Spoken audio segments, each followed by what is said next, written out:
Hi everybody, it's Miss Sara here from Georgina Public Library, and today we are going to do a little program about fairy gardens. So the book that inspired this was a book that we have in our collection called Fairy Gardens, and it is by Alex Kuskowski, and it is published by Super Sandcastle, which is an imprint of Abdo Publishing. And it's a wonderful, simple little book that would be a great activity to do outside this year in your garden, or even inside. You could have a fairy garden inside if you wanted to put it in a container. I'll just read you a little bit about fairy gardens, and it says here that fairy gardens are tiny gardens. If you plant a fairy garden, it invites in the garden fairies.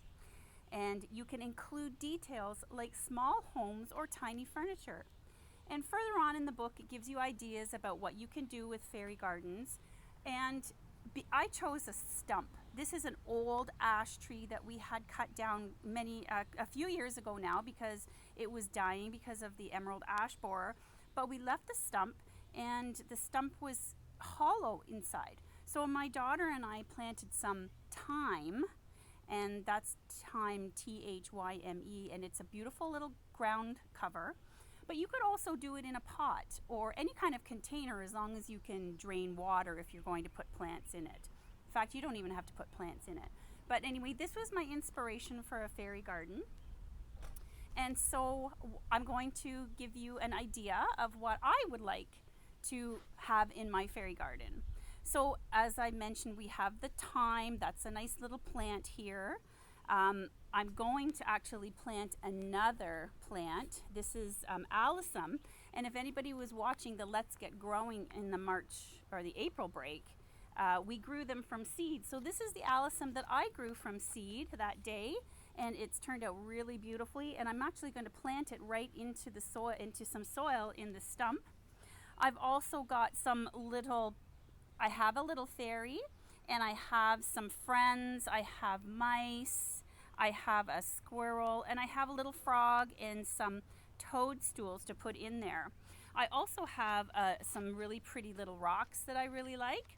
So I'm going to actually put them into the fairy garden. So the first thing I'm going to do is, I have a little spot right here where I am going to dig in my plant, but I need a little bit of extra soil. So I'm going to put a little extra soil in there. That's just garden soil. And then I'm going to carefully tap out my plant, and I'm going to put it into the soil. So here I go. I'm going to plant it into the soil. And then I'm going to put some more garden soil around it so that it has lots of coverage and lots of nutrients and lots of stability. So I'm just going to put that down. I'm going to just gently press that into the soil so that the roots can actually touch the soil. And look at how pretty that is with the thyme. And I think what I'm going to do first is, I have this little gazebo for my fairy. So I'm going to put some rocks in here, and you may not be able to see that exactly, but it's just some nice little decoration. Here's my gazebo. And in my gazebo, maybe I'll put my fairy right into the gazebo. And I'll put my toadstools here, and maybe my mice right here by my new plant. And you know what? I'm going to put my squirrel by my toadstools, and then finally I'm going to put my little toad or my little frog in here with my fairy, so that they can have some company while they're in their garden at nighttime. If you don't like the idea of fairies or a pretty gazebo like this, the other thing that you can do, and I'll just remove my fairy and my frog for now, is you could put something like this, and they could actually be camping in their garden. So there's my camper van, and look, I have a canoe for them. And where am I going to put my canoe? Right there. And maybe I'll put Does she fit? Oh, I'll put her right there. Oh, no, she won't fit. So, you know what? My squirrel can go in the canoe, and my frog can go in the canoe. And that's kind of a fun little thing that you can do with your garden if you prefer not to have fairies.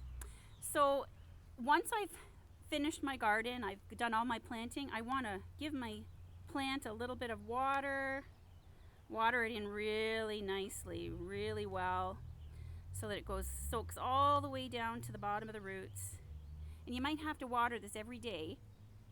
Morning is preferable, or the evening, until it actually is growing nicely and very well. And I wanted to show you some books. Once you have a nice little program together based on a book, you could also extend that little activity, and you could get some other books out of our collection, like this one. This is called Fairy Science, and it's by Ashley Spires, and it's about Esther, a fairy who doesn't believe in magic, but fairies are all about magic. So what's a fairy scientist to do? And you can answer that question by reading that. And here's another Ashley Spires fairy book about fairy science, and this is where Esther learns and teaches her friends all about solids, liquids, and gassy. I guess that's being gassy. And if you are reading chapter books, here's a really fun little first chapter book in the Rainbow Fairies collection about Marissa, the science fairy. So here we are. We've started with our nonfiction activity book.